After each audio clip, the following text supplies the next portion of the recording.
Kebahagiaan dunia akhirat Allah berikan kepada semua laki-laki atau wanita. Tidak perlu laki-laki untuk menjadikan dirinya wanita agar berbahagia, atau wanita harus menyerupai laki-laki untuk bahagia, tidak. Tetap dalam keberadaan dia masing-masing. Laki-laki sebagai laki-laki, wanita sebagai wanita. Cuman kehidupan harus diisi dengan apa? Man amila sholihan min zakarin aw unsa wa huwa mu'minun. Barang siapa yang beramal soleh sama ada laki-laki ataupun wanita dan dia sendiri beriman. Jadi kerja yang dia kerjakan, amal yang dia amalkan dengan landasan semata-mata karena Allah, ikhlas karena Allah Subhanahu wa taala. Maka janji Allah kepada semua manusia nih, kalau kehidupan diisi dengan iman dan amal, falanuhyiyannahu hayatan thayyibah. Pasti akan kami berikan kehidupan yang indah, keselesaan dalam kehidupan nih, kenikmatan, kebahagiaan, ketenangan, keamanan Allah berikan dalam iman dan amal di dunia ini. Nanti di akhirat walanajziyannahum ajrahum bi ahsani ma kanu ya'malun. Akan kami berikan lagi ganjaran yang lebih daripada apa yang mereka kerjakan. Jadi agama tidak hanya menjanjikan kebahagiaan di akhirat, itu jelas. Tetapi agama juga menjanjikan keselesaan, menjanjikan kebahagiaan dalam kehidupan di dunia ini. Bahkan hadirin, orang yang akan dimasukkan di sorga, masukkan sorga oleh Allah, maka kehidupan sorgawi itu sudah dirasakan di dunia ini. Jadi kalau orang belum merasakan kenikmatan batin, jangan berharap untuk masuk sorga.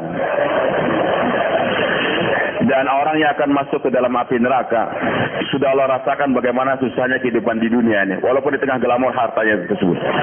Karena dikatakan ad-dunya zilul akhirah, dunia ini adalah bayang-bayang akhirat. Maka orang yang akan bahagia di akhirat, sudah ada bayangannya kebahagiaan tersebut, walaupun tidak sebanyak yang dia sendiri, tapi bayangannya sudah ada, dia akan berbahagia di sana. Hadirin yang dimuliakan Allah Subhanahu wa taala, juga Allah firmankan, walau anna ahlal qura amanu wattaqau la fatahna barakatin minas samai wal ardh. Jadi sekiranya masyarakat kampung-kampung, masyarakat negeri-negeri yang dahulu ini, mereka beriman dan bertakwa, di hatinya adalah ilaha illallah, dalam anggota tubuh dia ini ada ketakwaan, di matanya ada takwa, di lisannya ada takwa, di telinganya ada takwa, dalam gapaian tangannya ada takwa, dalam langkah kakinya ada takwa. Maka dalam gerak dari kehidupan dia perhatikan perintah Allah dan dia jauhi larangan Allah Subhanahu wa taala.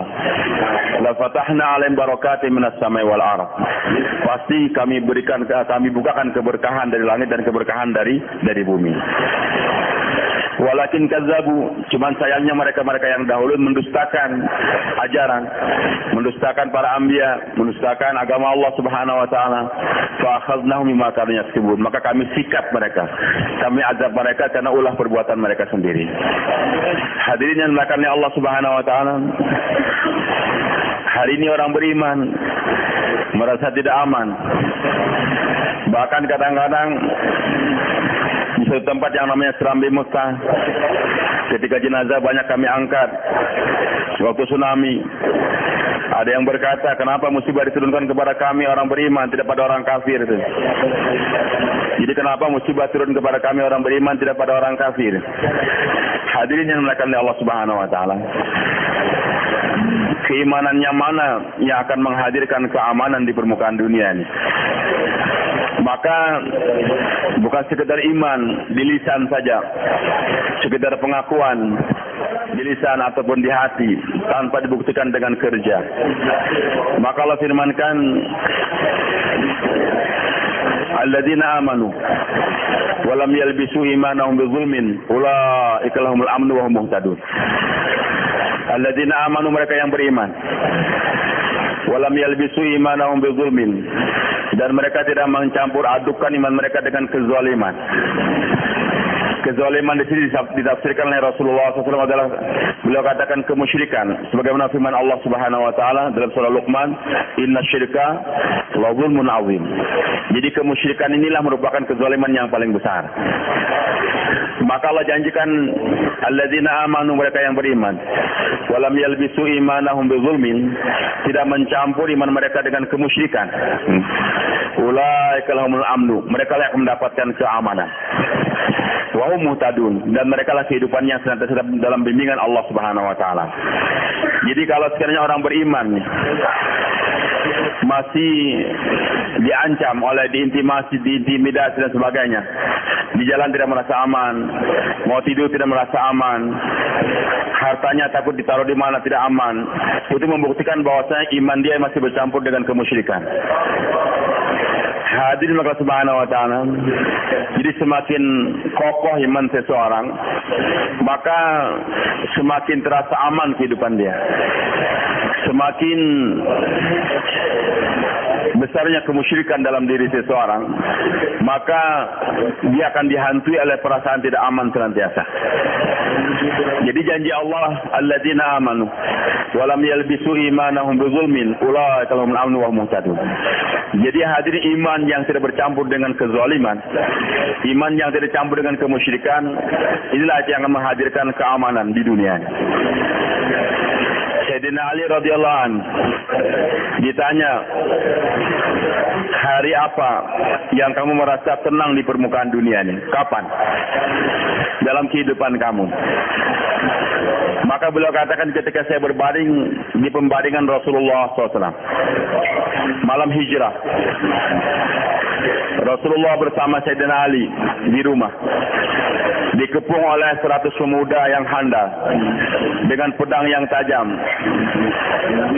Sekali digerakkan akan terputus tangan atau kaki. Maka dalam kepungan tersebut, semua pintu keluar dijaga. Tunggu kapan Abu Jahal kasih perintah, pintu rumah didobrak, akan dibunuh mereka. Khususnya Rasulullah SAW. Tapi Nabi katakan, wahai Ali, saya akan keluar sekarang dari rumah ini, hijrah, dan kamu berbaring di pembaringan saya. Kemudian nanti besok pagi, barang-barang titipan orang Mekah ini, jadi walaupun mereka menganggap Nabi sebagai musuh, tapi untuk mengamankan barang mereka, menitipkan barang mereka, mereka titipkan di rumah Rasulullah SAW. Karena Nabi orang amanah, al-amin. Hadirin maka Subhanahu wa taala,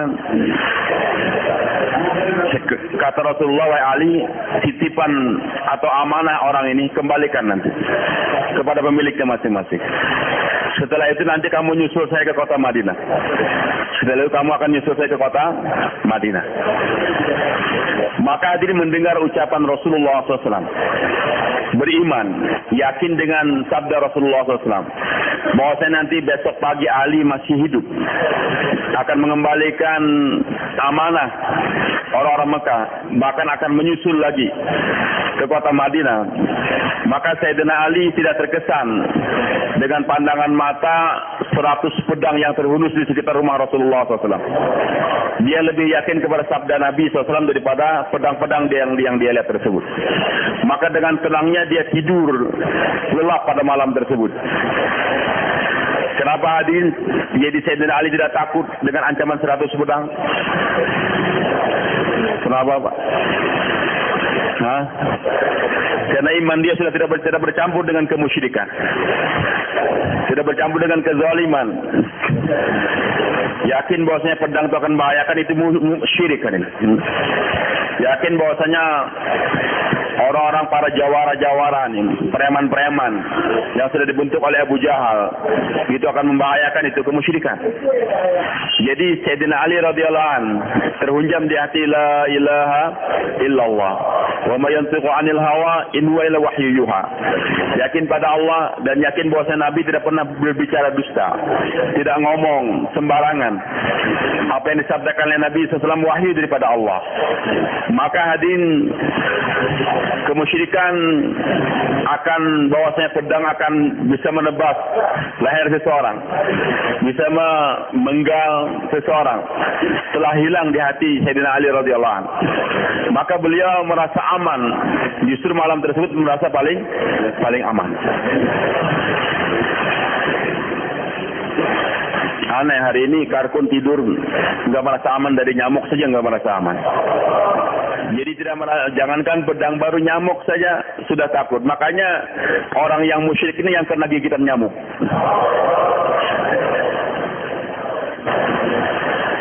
Semoga Allah hilangkan kemusyrikan dalam hati kita.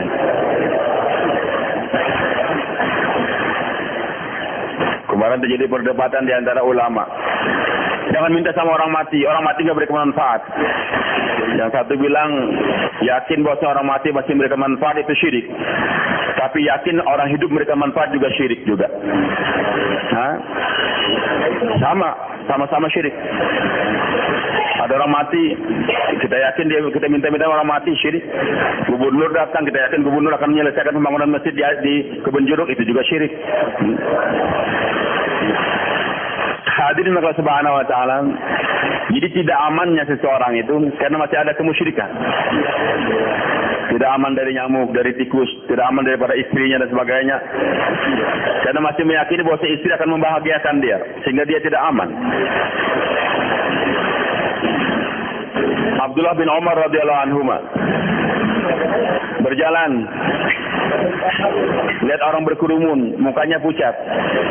Muka mereka pucat, ketakutan. Beliau katakan, ada apa? Kok kalian merasa tidak aman? Ketakutan. Mereka katakan ada singa di depan. Ada singa di depan. Jadi hadirin melihat singa mati tenang, melihat singa hidup khawatir, itu syirik. Ya. Oh, singa mati enggak berbahaya. Singa hidup berbahaya, itu syirik. Jadi orang yang beriman, dia tidak bisa membedakan antara singa hidup dengan singa mati. Mudah-mudahan sampai ke sana level kita insyaallah. Suatu saat Allah sampaikan. Maka beliau dengan tenang pergi menjumpai itu singa. Dijewer telinga itu singa. Dipukul, lari. Beliau katakan, jangan mengganggu orang ini, pergi kamu. Pergi itu singa. Orang heran. Ilmu apa yang ada pada Abdullah bin Umar radhiyallahu anhu? Apakah pernah belajar ilmu kebal dan sebagainya? Atau makan minyak bintang dan lain-lain sebagainya? Na'udzubillah. Bukan itu yang membuat orang hebat, hadirin. Maka beliau berbicara berpidato dengan tegar di hadapan orang yang ketakutan. Beliau katakan, shadaqa Rasulullah sallallahu alaihi wasallam. Benar Rasulullah sallallahu alaihi wasallam. Innani sami'tu yaqul. Saya telah betul-betul mendengar dengan telinga saya. Ini beliau bersabda, man khafallaha akhafallahu minhu kulla syai'in. Barang siapa yang hanya takut kepada Allah, maka Allah jadikan segala sesuatu takut dari dia. Wa man lam yakhafillaha akhafahullahu min kulli syai'. Barang siapa yang tidak takut kepada Allah, masih ada kemusyrikan di hati dia, Allah akan jadikan dia takut dari segala sesuatu. Dalam hadis yang lain Nabi sabdakan, innama yusallatu ala ibn Adam ma khafa ibn Adam. Jadi dikuasakan kepada anak Adam apa yang ditakuti oleh anak Adam tersebut. Dikuasakan kepada anak Adam apa yang ditakuti anak Adam. Kalau anak Adam ini takut sama tentara, maka dia akan ketakutan terus sama tentara. Akan dikuasai tentara dia. Takut sama polisi, akan dihantui oleh polisi terus. Takut sama preman, akan takut sama preman terus. Takut sama singa, akan ketakutan terus dengan singa tersebut. Hadirin subhanahu wa ta'ala. Jadi apa yang dia yakini sesuatu akan memberikan kebahagiaan atau kesengsaraan, maka dia akan begitu. Begitu pula orang yakin, saya ini akan bahagia kalau main golf. Kalau nggak main golf, saya nggak akan bahagia. Maka suatu saat dia akan disakiti oleh golfnya sendiri. Saya ini nggak bisa hidup tanpa sambal. Kalau nggak pakai sambal makan nggak bisa saya ini. Mati saya akan mati kena sambal nanti. Ya. Jadi orang itu hadirin subhanahu wa ta'ala akan diberikan kecelakaan, diberikan rasa tidak aman dalam kehidupan dia dengan apa yang dia yakini tersebut. Maka hadirin Allah, kalau di hati kita murni hanya iman pada Allah, yang memberikan kebahagiaan itu adalah bukan harta, maka harta tidak akan bisa membuat dia stres. Tidak akan dia stroke gara-gara hartanya dicuri orang. Begitu pula hadirin, silakan Anda punya hobi, makan sambal kah, makan cabai kah, tapi jangan yakin bahwa cabai yang membahagiakan. Saya ini kalau nggak ada cabai nggak bahagia. Nanti Anda akan menderita gara-gara cabai itu sendiri. Saya ini nggak akan bahagia, nggak kuat kalau 4 bulan. Karena 40 hari lewat nggak bisa mandang wajah istri, saya nggak kuat. Nanti akan mati gara-gara cinta pada istri Anda sendiri. Maka Jibril alaihissalam memberikan nasihat kepada Rasulullah SAW. Ya Muhammad SAW, habibaka haunan ma, fa'asa yakuna baghidaka yawman ma. Wahai Muhammad SAW, cintai apa yang kau cintai itu sekedarnya saja. Nanti suatu saat akan jadi musuh kamu. Jadi apapun yang kita cintai, manusiakah, bendakah, sekedarnya. Mencintai istri sekedarnya, jangan berlebihan. Mencintai anak sekedarnya. Mencintai ayah sekedarnya. Mencintai makanan sekedarnya. Tapi kalau dicintai berlebihan, nanti akan jadi musuh kamu suatu saat. Kalau bapak dulu suka makan kambing, sekarang nggak bisa. Oh, nggak kuat saya, kolesterolnya banyak, stroke nanti makan kambing. Kenapa? Dulu pernah punya keyakinan kambingnya akan membahagiakan dia. Hadirin yang dimuliakan Allah Subhanahu Wa Taala, satu orang saya lihat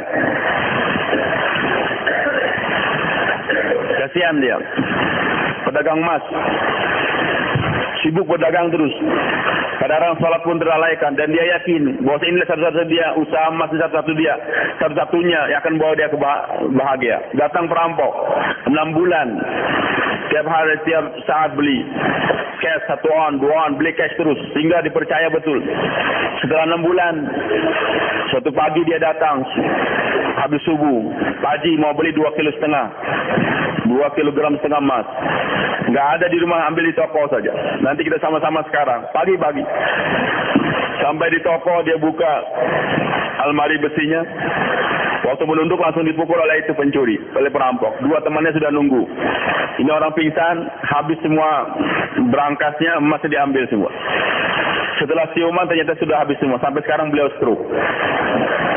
Hartanya habis, dirinya stroke. Kenapa? Karena yakin gara-gara emas dia akan membahagiakan. Maka orang yang mencintai emas berlebihan daripada segalanya, suatu saat akan diuji oleh emas tersebut. Begitu pulang nggak bisa keluar 3 hari, gara-gara kecantikan istrinya. Nanti istrinya ngomel kalau nggak berangkat. Hati-hati, suatu saat dia akan stroke gara-gara istrinya. Istrinya dibawa kabur oleh laki-laki yang lain. Maaf, ini bukan untuk bercanda nih. Menjelaskan apa yang dikatakan oleh Nabi SAW, apa yang dikatakan Jibril alaihissalam. Maka hadirin, keamanan tidak akan datang dalam kehidupan seseorang kalau keimanan dia masih bercampur dengan kemusyrikan. Alladzina amanu wa lam yalbisu imanahum bidzulmin ulaika lahumul amnu wa hum muhtadun. Jadi orang yang beriman dan tidak mencampur iman dia dengan kezaliman, itu kemusyrikan, pasti mereka aman. Kemusyrikan Allah katakan 2 dalam Al-Quran, dalam akhir surah Yusuf. Syirik jali, syirik khafi. Kenyataan yang ada Allah katakan dalam Al-Quran, wa ma aktsarun nasi walau harasta bimu'minin. Wahai Muhammad SAW, bagaimanapun kamu serakah, dan seorang nabi harus serakah, dai harus serakah.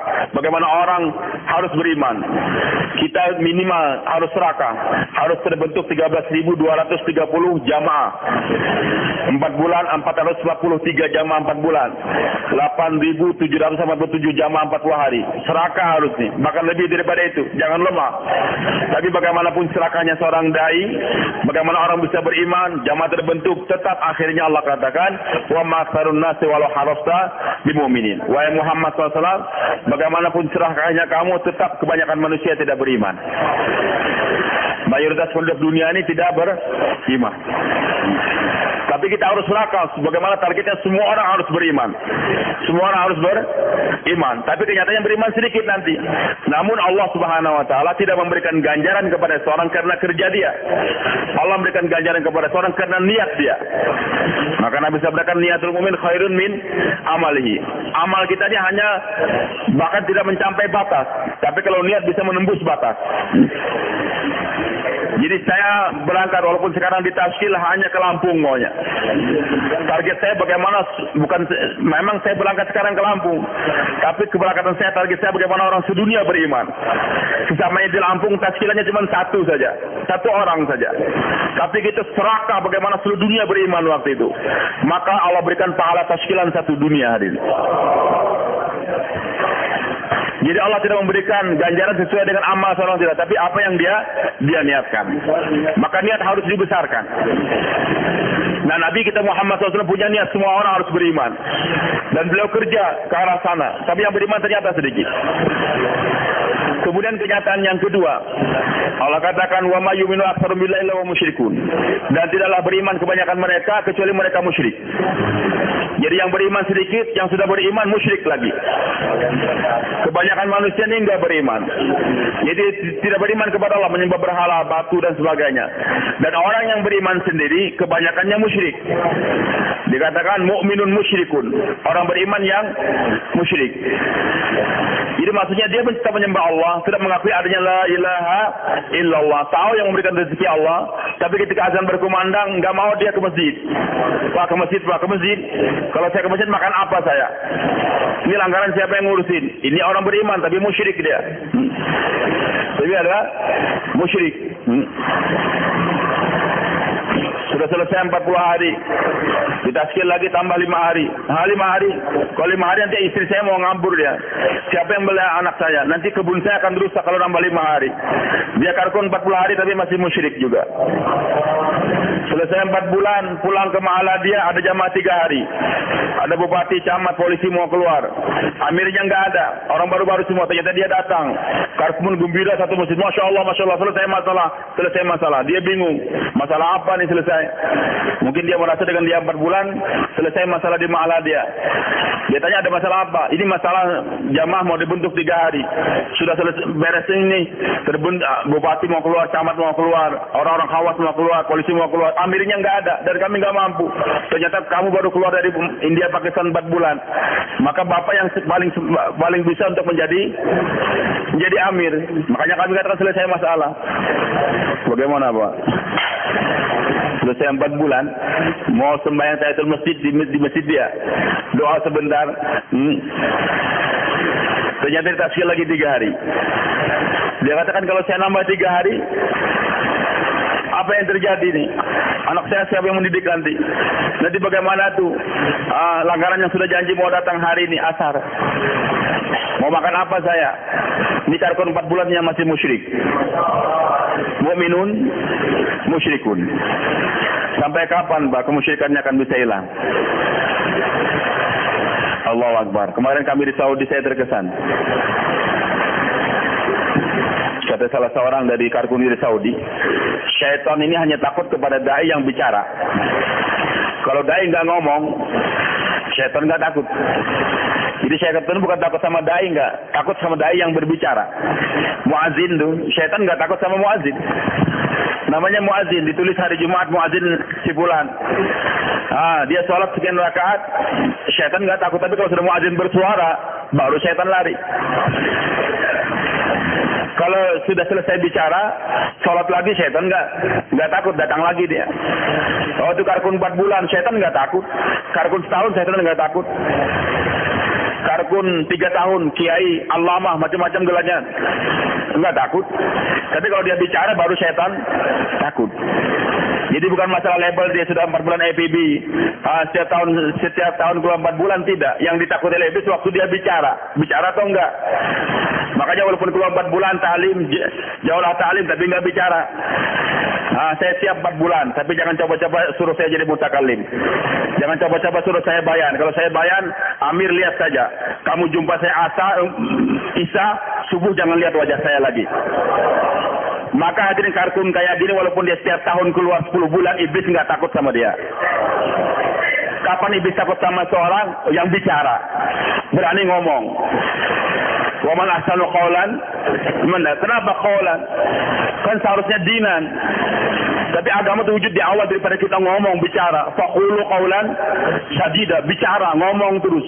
Bicarakan kebesaran Allah. Maka di saat dai bicara kebesaran Allah, baru kemusyrikan akan hilang. Syaitan akan lari. Dai enggak ngomong lagi, diam saja. Zikir saya belum selesai nih. Jangan jauh dulu. Belum selesai. Maka iblis nggak takut sama Anda. Bersedia bicara senantiasa, insyaallah. Hadirin yang dimuliakan Allah, maka untuk mengobati dua macam kemusyrikan tadi Allah katakan, obatnya enggak ada jalan lain. Qul hadhi sabili ad'u ila Allah ala basiratin ana wa man tabani. Untuk mengobati dua macam kemusyrikan tersebut, tidak ada jalan lain.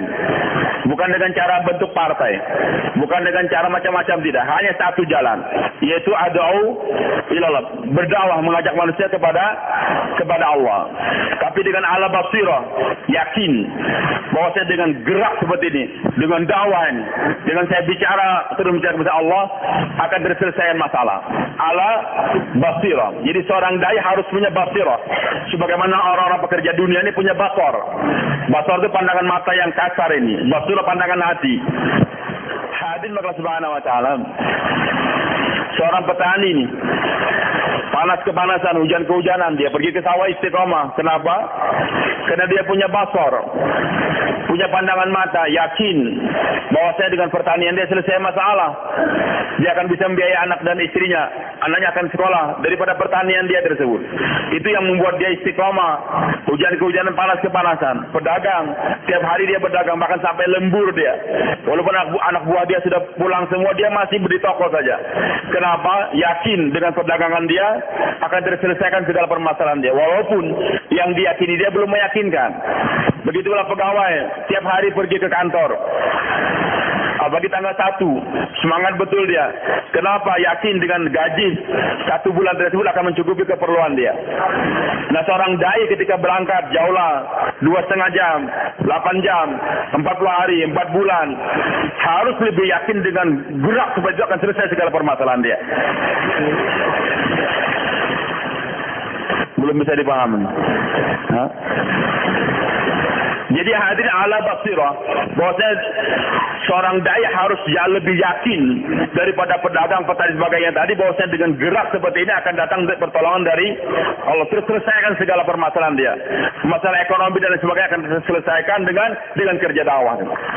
Ana wa man tabani wa subhanallahi wa ma ana minal musyrikin. Jadi siapa yang diizinkan oleh Allah untuk mendeklarasikan, mengumumkan wa ma ana minal musyrikin. Siapa yang diizinkan?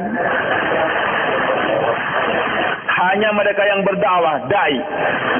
Kiai enggak boleh mengiklankan wa ma'ana minal musyrikin. Presiden, gubernur, orang kaya tidak bisa, orang santri tidak boleh mengiklankan wa ma'ana minal musyrikin. Atau belum bisa mendeklarasikan dirinya. Yang dibolehkan mendeklarasikan dirinya wa ma'ana minal musyrikin siapa? Hanya dai. Wa subhanallahi wa ma'ana minal musyrikin. Hadirin subhanahu wa ta'ala. Jadi orang hanya bisa senantiasa membesarkan subhanallah. Apapun yang terjadi, kehebatan apapun, dia hanya mengatakan subhanallah wa ma'ana minal musyrikin. Kalau dia tidak berdakwah, susah untuk mengatakan subhanallah. Dia punya kekayaan, nyumbang terus untuk masjid. Mengatakan subhanallah repot. Dia akan mengatakan sayang biaya dan sebagainya. Dia ngajar terus. Setiap hari ngajar, enggak pernah dakwah. Maka untuk mengatakan subhanallah, mengatakan kebesaran Allah agak repot. Dia akan mengakui saya yang lebih hebat. Kenapa kamu pindah guru sana? Kenapa pindah pesantren? Apa saya enggak mampu ngajar kamu? Begitulah yang belajar dan belajar terus. Bagi pada satu guru saja. Dan dia enggak dakwahkan apa yang dia pelajari. Maka dimanapun dia menceritakan kehebatan gurunya, kewalian daripada guru yang dia miliki tersebut. Hadirin, untuk menghilangkan itu semua, tidak jalan lain. Qul hadhi sabili ad'u ila Allah ala basiratin ana wa man ittaba'ani. Jadi yang pandai membicarakan kebesaran Allah siapa? Dai. Kalau orang nggak berdakwah, dia banyak bedah buku terus.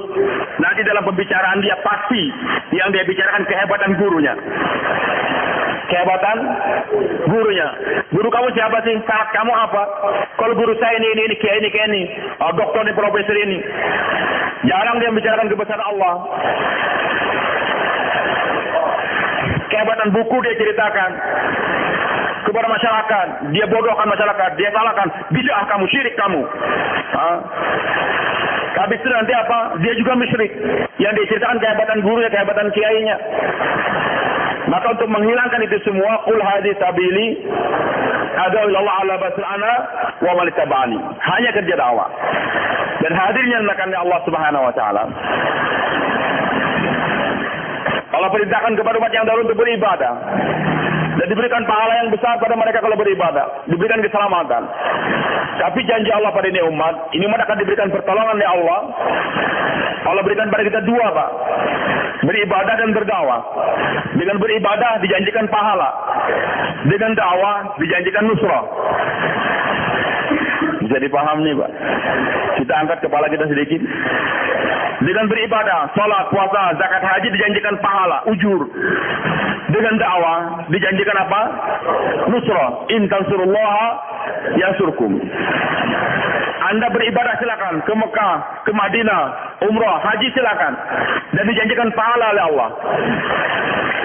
Allah tidak menjanjikan pada ini umat nusrah dengan ibadah. Umat dahulu dijanjikan nusrah dengan ibadah. Karena mereka tidak diwajibkan untuk berdakwah. Tapi untuk kita umat Nabi Muhammad SAW jangan berhayal.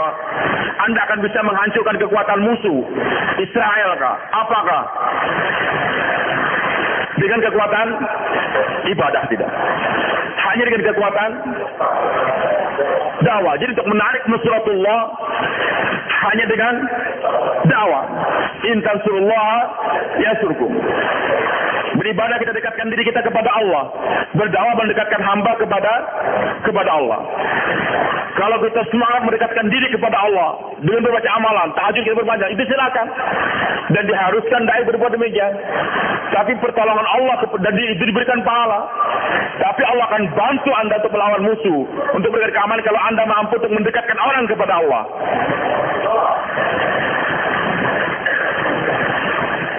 Agak susah barangkali untuk dipahami hadirin. Istimewa Pakistan, saya sudah pernah ceritakan juga dahulu sini. Jadi malam saya hampir satu malam nggak tidur. Bukan karena pusing dengar dentuman, nggak, ingin saingan saja. Dan juga karena ada SMS banyak dari kawan-kawan. Ustadz, ini gimana nih tablik nih, nggak bicara solidaritas muslim, teman-teman kita di Gaza dibom, sementara kita jauh-jauh lagi saja, talim saja. Hah? Apa nggak ada solusi lain? Kita harus bawa bendera tablik. Kita harus demo di Monas sana dan sebagainya. Dari daerah banyak datang. Maka hadirin Allah Subhanahu wa taala, kita harus paham, Pak. Istimewa di Pakistan beberapa tahun yang lalu. Hadir satu orang pemain kriket. Main kriket nih, Pak. Di Indonesia jarang memang. Di negara-negara Commonwealth, Pakistan, India, Malaysia yang dibuat di daerah Inggris, ini memang pertandingan kriket itu memang mereka gandrungi, apalagi di Pakistan lebih daripada bola kaki. Maka pemain kriket terkenal di Pakistan namanya Imran Khan. Terkenal dia nih, di samping dia memang jago dalam main. Dan saya yakin kalau sepatu yang dilempar oleh orang Irak kepada Jus Bus itu, dipegang Imran Khan kena kepala Jus Bus itu. Cuman karena yang megang sepatunya itu orang Arab, nggak pernah main kriket, dia ngelempar emosi, jadi nggak kena. Mungkin kalau saya yang lempar kena juga, minimal telinganya. Lemparan dia hebat, kriket. Tapi yang membuat Imran Khan terkenal ini juga, setiap pertandingan sholat dia jaga terus. Bahkan di lapangan dia berani membacakan azan, anak buahnya sholat semua. Nah, dan yang lebih lagi, kekayaan dia itu separuh lebih untuk bangun yatim piatu, untuk bangun pondokan yatim piatu, pesantren dan sebagainya. Masjid-masjid dia bangun dari uang dia pertandingan tadi. Suatu saat hadir dalam pertemuan, jumpa dengan Maulana Sa'ad, Damat Barokatuh. Maka kata Maulana Sa'ad, wahai Imran, kamu sekarang keluar di jalan Allah.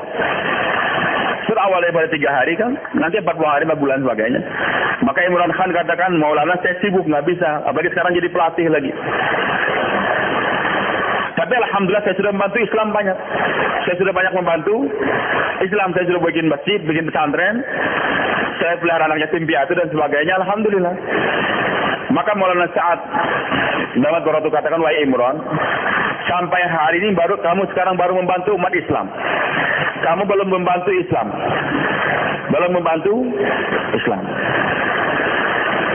Bisa dipaham teman-teman? Belum paham kita. Kemarin saya sampaikan waktu di Jeddah kita kumpul. Alhamdulillah di Jeddah Pak, kegiatan dakwahnya sudah mulai bagus lah. Bahkan setiap hari Jumat pagi mereka kumpul cukup banyak. Di markas karena banyak beludak kita bagi-bagi, sekarang ada 3 tempat pertemuan di Jeddah ini. Ada ulama hadir, saya sampaikan ini. Dia katakan, Ustaz saya baru pertama kali dengar ini juga. Saya katakan saya juga waktu di Pakistan pertama kali juga selama umur saya sudah hampir 50 tahun. Jadi kata Syekh Maulana Sa'ad, wahai Imran, kamu sekarang tuh baru membantu umat Islam. Kamu belum membantu agama Islam. Heran dia. Bagaimana Maulana? Kan sudah bangun masjid, membantu Islam, membangun madrasah. Maka Syekh Sa'ad katakan, wahai Imran, kamu harus membedakan membantu umat Islam dengan membantu Islam. Jangankan kita hadirin, di kalangan sahabat yang pengorbanan begitu hebat saja terjadi perbedaan. Dan yang Allah pahamkan betul-betul mereka yang korban banyak. Abu Bakar As-Siddiq radhiyallahu anhu. Yang lain hampir semuanya enggak paham. Bukan saya mengecilkan sahabat, tidak.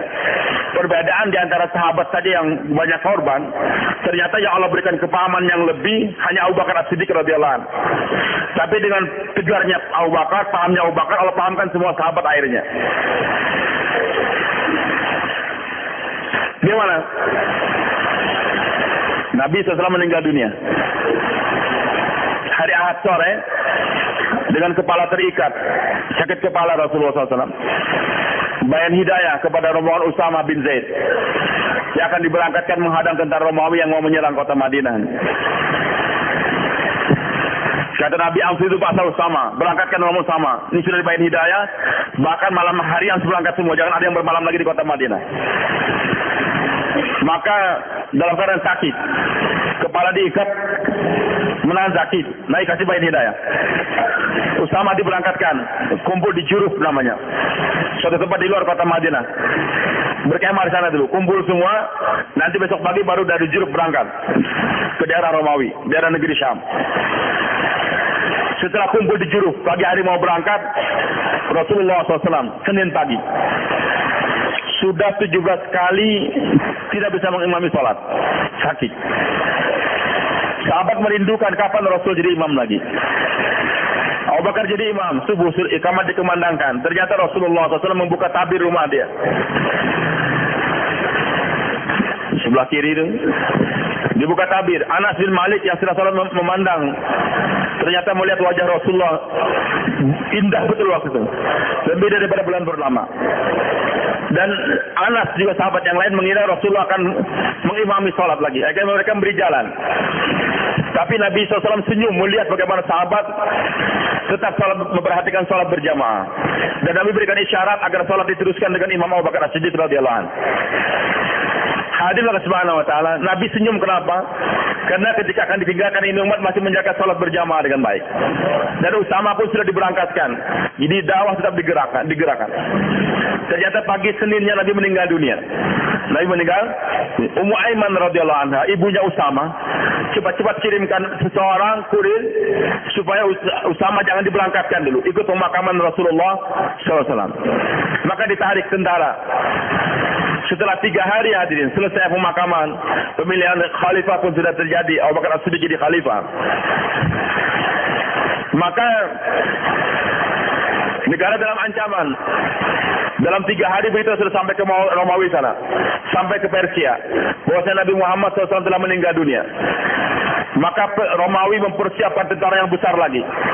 Karena kata pendeta mereka, Nabi yang menyebabkan pertolongan Allah datang senantiasa sudah meninggal dunia. Maka kalau kita serang mereka ini tanpa Nabi, kita akan menang. Begitulah Musailamatul Kazzab dengan 40.000 tentara dia yang handal siap-siap untuk menyerang kota Madinah juga. Begitu pula orang-orang yang baru masuk Islam, imannya lemah, murtad dia. Ada yang enggak mau bayar zakat, macam-macam. Dalam keadaan yang demikian, Abu Bakar jadi khalifah radhiyallahu anhu. Maka Abu Bakar ambil itu panji, serahkan Usama, kau berangkat sekarang. Dan Abu Bakar ilangkan orang yang sudah daftar diri sama Usama harus berangkat. Kalau tidak berangkat akan saya usir dari rumah dia. Kemudian kamu wahai Khalid bin Walid, Wahsy, bentuk rombongan serang itu Musailamatul Kadzab. Kamu wahai Umar, bersama dengan sisa sahabat keliling sekitar kota Madinah ini. Heran sahabat Nabi, kok aneh nih Khalifah, Madinah terancam, sementara tentara diberangkatkan semuanya. Maka mereka pun bicara, dan pimpinannya Umar bin Khattab radhiyallahu anhu. Dia kata, wahai Khalifah, apa enggak salah nih? Ini Usama diberangkatkan, Khalid diberangkatkan, nanti Umar pun berangkat. Musuh akan nyerang. Nanti mereka akan karena Madinah kosong, istri-istri Rasul akan dibunuh, anak kita akan dibunuh semua. Bahkan malamnya akan dimakan serigala semua bangkai-bangkai tersebut. Jangan diberangkatkan dulu tentara, kita pertahankan dulu kota Madinah. Abu Bakar katakan tidak. Saya tidak akan merubah keputusan yang telah dibuat oleh Rasulullah SAW. Usama harus berangkat. Saya tidak akan merubah. Begitu pula ini Musailamatul Kadzab mengaku Nabi harus dibunuh. Ini perintah Rasulullah, harus diberangkatkan Khalid bin Walid. Begitulah yang tidak mau bayar zakat, walaupun mereka punya sholat. Agama nggak pernah membedakan antara, Rasul tidak membedakan antara sholat dengan zakat. Dua-duanya harus dikerjakan.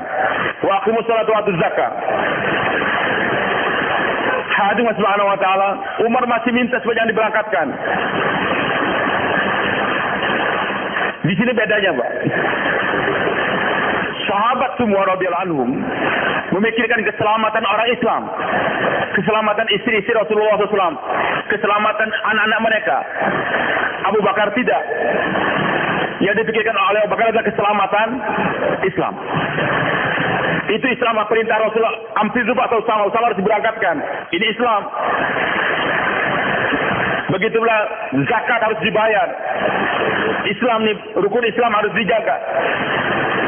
Yang murtad-murtad harus kembalikan kepada Islam. Kalau harus dipancung mereka. Ini Islam.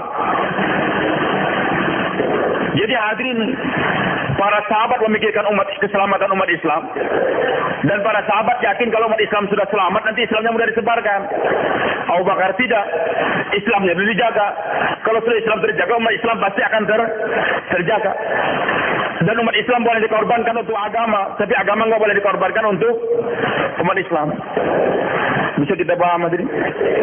Umat Islam boleh dikorbankan untuk agama, tapi agama tidak boleh dikorbankan untuk umat Islam. Umat Islam terbunuh semuanya mati untuk agama, bagus. Umat Islam hidup semuanya dengan penuh kenikmatan, dapat istana semua, tapi Islam dikorbankan, nggak bisa. Saya tidak mau hidup untuk mengorbankan Islam, tapi saya siap mati untuk Islam. Biarkan badan saya dikoyak-koyak, dicincang, tapi Islam hidup. Jangan sampai umat Islam hidup tenang, ekonominya beres, anak mereka terpelihara jadi dokter, insinyur, profesor semua, sementara Islam dikorbankan, tidak bisa.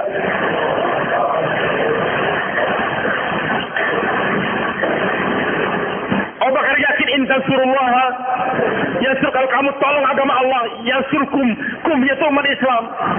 Kamu umat Islam akan terpelihara kalau kamu pelihara agama. Bukan agama terpelihara karena ada kamu, tidak. Maka hadirin Allah Subhanahu wa taala, lihat Umar masih kayak tegar dengan pendirian supaya tentara jangan berangkat. Maka untuk menguatkan pendapatnya, dia gampar itu Umar bin Khattab radhiyallahu anhu, dipukul. Sama kadang-kadang kalau harus dipukul Pak, sekali-kali Pak. Enggak cukup dengan nasihat-nasihat saja. Tapi yang mukul harus ikhlas. Bagaimana yang mukul harus ikhlas? Saya belajar di Lewin di Pakistan tuh. Kami belajar. Satu orang teman kami dipukul. Maka dia ke belakang, saya pun ke belakang waktu itu. Selesai keluar daripada WC, dia bilang, nangis dia. Lutfi, tolong melihatkan belakang saya ini ada apa. Pedih saya, darah semua. Dipukul berdarah. Dia bersihkan, masuk lagi sekolah. Maka guru saya tadi, yang mukul dia, lebih muda dari saya dia. Dia kumpulkan santri semua. Dia katakan, saya tadi nggak mukul kamu sebenarnya. Saya mukul iblis. Iblis yang nyuruh kamu tidur terus. Tapi sekarang saya ini hilangkan. Siapa santri saya nggak mau dipukul, catat namanya. Saya nggak akan pukul dia lagi. Apapun yang terjadi saya nggak pukul. Dan siapa santri saya yang siap dipukul. Ternyata aneh. Semua santri catat siap dipukul semua. Saya heran apa yang terjadi. Ternyata saya lihat keikhlasan ini guru. Dia mukul itu bukan karena emosi, tidak. Tapi untuk memperbaiki. Ilustrasi, gambaran nih. Anda sekarang sedang tidur di rumah. Anak ribut mereka sehingga tidur kita terganggu. Kita marah itu anak, bahkan kita pukul itu anak. Pukulannya sama, hadirin. Tapi akibat pukulan Anda, apakah anak akan jadi baik atau tidak, bergantung pada niat Anda. Kalau kita pukul anak karena kita ingin tidur enak, ini anak kurang ajar ganggu saya tidur, kita pukul dia lari, tidur kita enak, maka itu anak nggak akan jadi orang baik dengan pukulan Anda, hadirin. Tapi kalau kita pukul dia, kita marahin dia, bukan karena supaya saya enak tidur, tidak. Supaya ini anak menjadi anak yang beradab. Nanti di tempat pamannya, tempat orang lain, jangan mengganggu orang lain. Niat kita agar dia jadi orang baik. Insya Allah dengan marahnya Anda, dia akan dijadikan anak yang baik oleh Allah. Ini beda, Pak. Jadi Anda pikirkan itu Andanya sebagai umat Islam kah? Atau perintah Allah yang ingin Anda tanamkan kepada diri anak Anda? Kalau kita mukul karena supaya saya enak tidurnya, nggak akan bisa membina anak Anda. Mungkin sekarang dia ribut, suatu saat dia akan bunuh orang, naudzubillah. Tapi kalau saya tegur dia, saya marah dia, saya pukul dia, supaya agama tertanam dalam diri dia, maka pukulan Anda mengarah dia ke jalan yang lurus. Abu Bakar heran, kok Umar yang begitu tegas pemberani sekarang kok jadi penakut, bahkan punya usul yang sama dengannya, makin digampar pimpinan. Dan itu pukulan Abu Bakar, hadirin, 12 tahun masih dirasakan oleh Umar. Sekuat-kuatnya pukulan Mike Tyson, siapa pemaling 1 jam 2 jam. Tapi Umar waktu akan meninggal dunia masih merasakan sakitnya pukulan Abu Bakar. Kalau yang mukul musuh itu biasa, tapi yang mukul ini orang yang kita cintai, guru kita, berat. Tapi mukul dia ikhlas. Kenapa kau Umar begitu digampar? Maka melihat gamparan tersebut dibentak oleh Abu Bakar. Ya Umar, ajabbarun fil jahiliyah wa khawal fil Islam. Ajabbarun fil jahiliyah. Kamu preman zaman jahiliyah, pemberani zaman jahiliyah. Wa khawarun fil Islam. Penakut zaman Islam, kamu penakut. Percuma, Pak. Waktu zaman preman dulu belum karkun, pemberani. Setelah jadi karkun, hikmah. Bukan hikmah, itu pengecut namanya. Beda antara hikmah dengan pengecut, Pak. Karkunnya banyak pengecut sekarang. Katanya hikmah, bukan hikmah. Nggak berani menghidupkan jaulah pertama. Nggak berani khususi. Katakan hikmah, bukan hikmah. Anda pengecut. Datangi dia. Digampar, dipukul. Karena Allah, Anda tidak akan dipukul di hari kiamat. Seorang petinju Mesir, Pak. Terkenal dia. Rombongan India kecil-kecil orang datang. Nekat ini rombongan. Dijauhlain juga. Ya mana digampar. Jatuh. Itu orang India mutakalimnya. Tapi dia dengan tenang. Bangun. Dia bilang Alhamdulillah. Heran ini petinju Mesir. Kok kamu saya ucapkan Alhamdulillah, kenapa? Dia katakan saya dipukul karena Allah, di jalan Allah. Maka hadirin, keberanian dia menegarkan agama, walaupun jatuh sampai dipukul sampai jatuh. Akhirnya itu petinju Mesir menyesal. Apa yang kau inginkan daripada saya? Ke Mesir. Alhamdulillah sekarang jadi kartun kuat di Mesir. Kalau hikmah terus, yang ini orang besar jangan didawain, Pak. Ini preman jangan dawain. Dawain. Ini polisi jangan dawain. Tentara dawain. Siapa pun tahu. Kalau perlu jin manapun dawain juga. Ini banyak jin hadir nih. Dawain dia. Orang kerasukan jin, dibaca-baca mantra sebagainya macam-macam, dia lari, dawain 6 sifat, lari itu jin.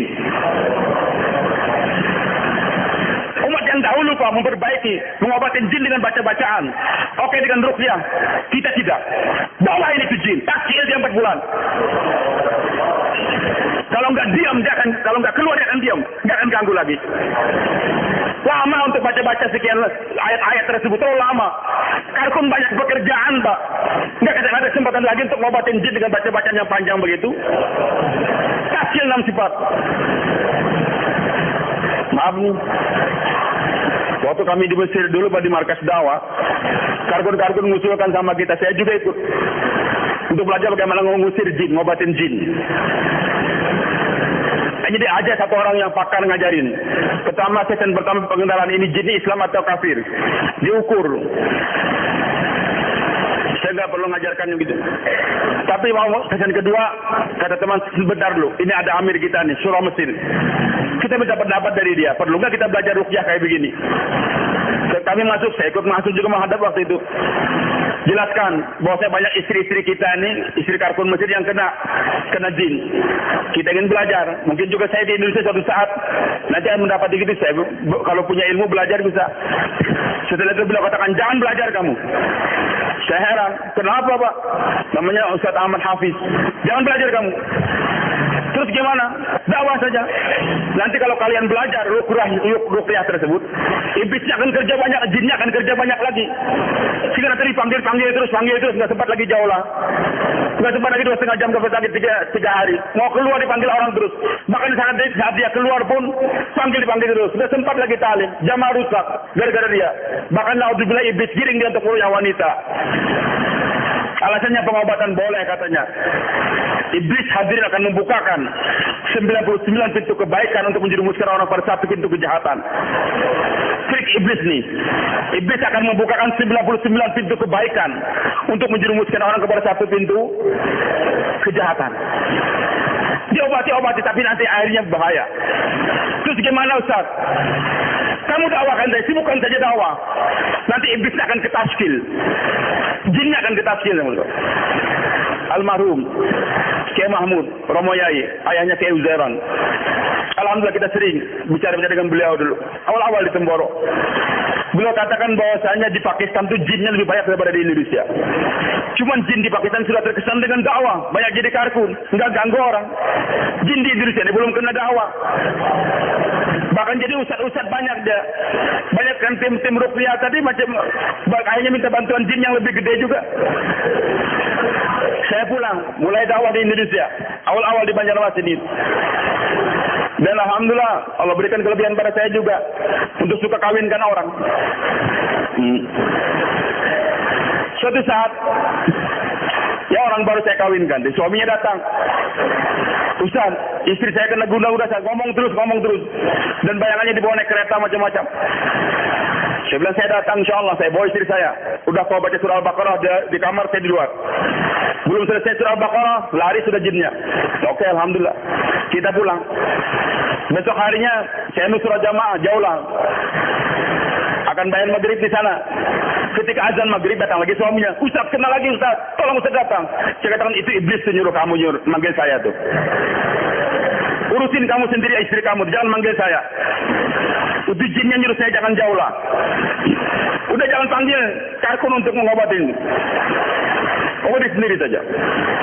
Jadi hadis Subhanahu wa taala bukan gerak kita ke arah sana. Saya bukan menafikan hadis-hadis Nabi, Al-Qur'an tidak, silakan baca. Tapi untuk kita para dai-nya Allah, ada yang lebih hebat. Diapain? Didakwain itu jin.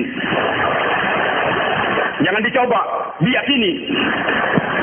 Coba-coba dulu, diketawain 6 sifat. Diketawain sama iblis. Diketawain sama jin.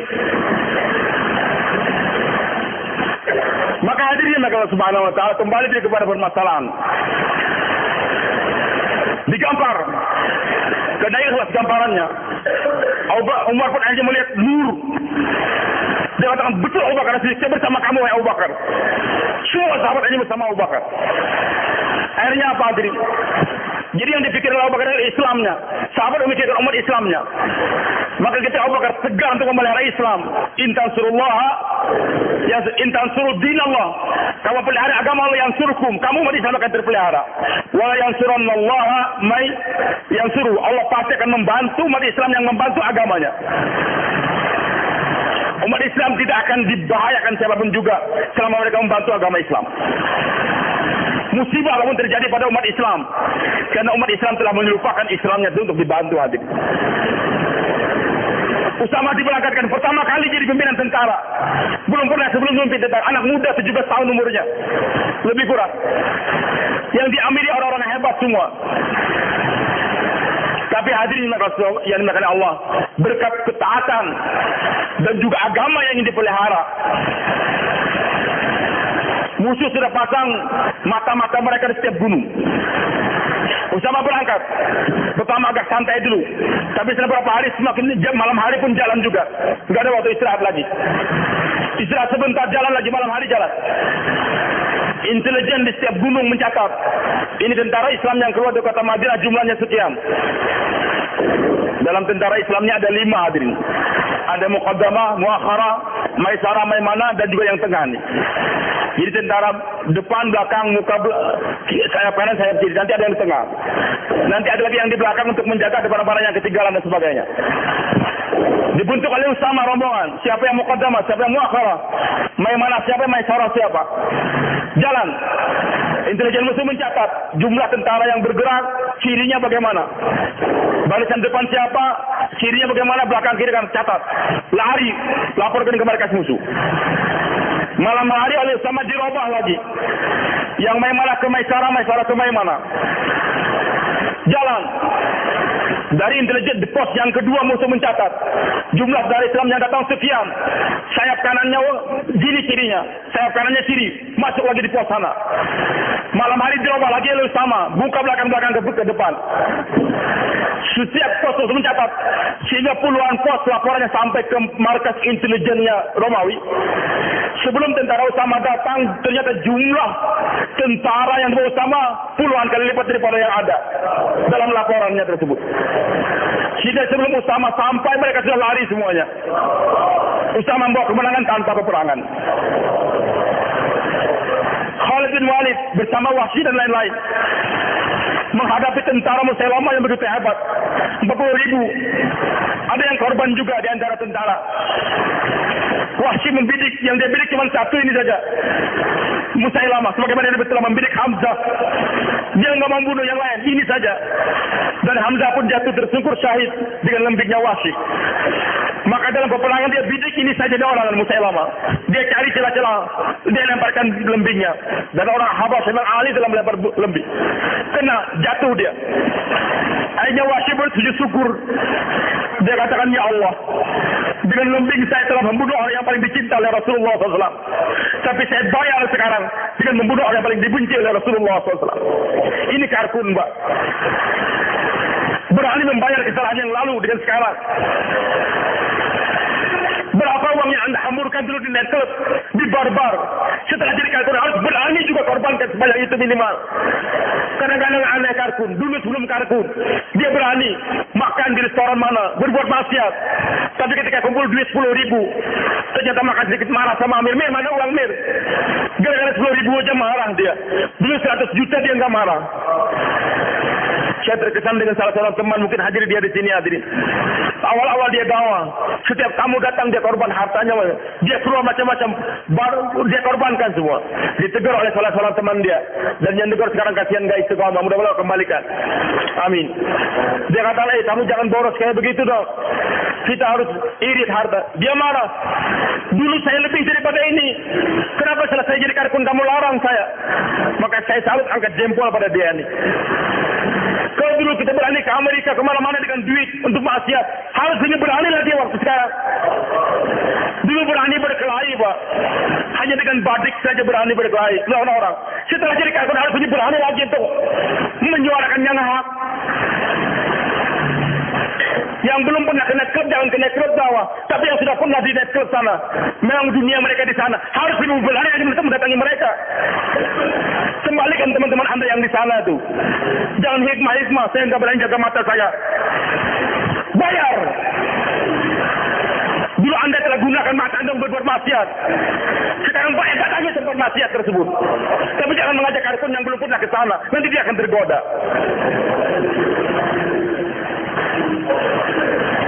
Hadirin yang subhanahu wa ta'ala, di tempat kami polisi alhamdulillah sudah mulai banyak ikut. Suatu saat saya mendengar ada laporan, Ustaz, kemarin ada dakwah di net klub ini. Saya bilang, siapa yang dakwah? Oh, polisi ini. Enggak apa-apa. Memang dunia beliau memang tadinya di sana. Para intel saya masuk laptop biasa kan. Sekarang beliau sudah ikut 3 hari pakai sorban. Lampu nyalakan, bicara dia target orang. Saya bilang, Bapak bagus untuk kerjakan itu semua. Tapi kami tidak, Pak. Kenapa? Nanti kalau sekiranya kawan-kawan dari kebun jeruk langsung pakai sorban ke sana, orang bisa bikin fitnah. Dinyalakan petasan atau bom, kita yang ketangkap semua. Tapi kalau mereka sudah biasa di dunia, sudah kenal, sudah silakan. Harus dibayar, hadirin. Kesalahan yang lalu. Berapa uang yang kita gunakan di zaman jahiliyah? Bukan alasan hikmah, tidak. Maka bersyukur sejak Wahsy ini, dia telah mampu untuk membunuh orang bayaran. Tadi dia gunakan lembing untuk membunuh orang yang paling dicinta oleh Rasulullah, itu Hamzah. Sekarang dia bayar setelah jadi karkun, membunuh orang yang paling dibenci oleh Rasulullah SAW, itu Musailamah al-Kadzdzab. Dengan gerak Sayyidina Umar sekitar kota Madinah, maka orang pun bingung. Tentara yang bersama Usama sekian banyak, tentara yang bersama Khalid sekian banyak, bersama Umar sekian banyak, tentu yang berada di Madinah lebih banyak lagi. Padahal enggak ada.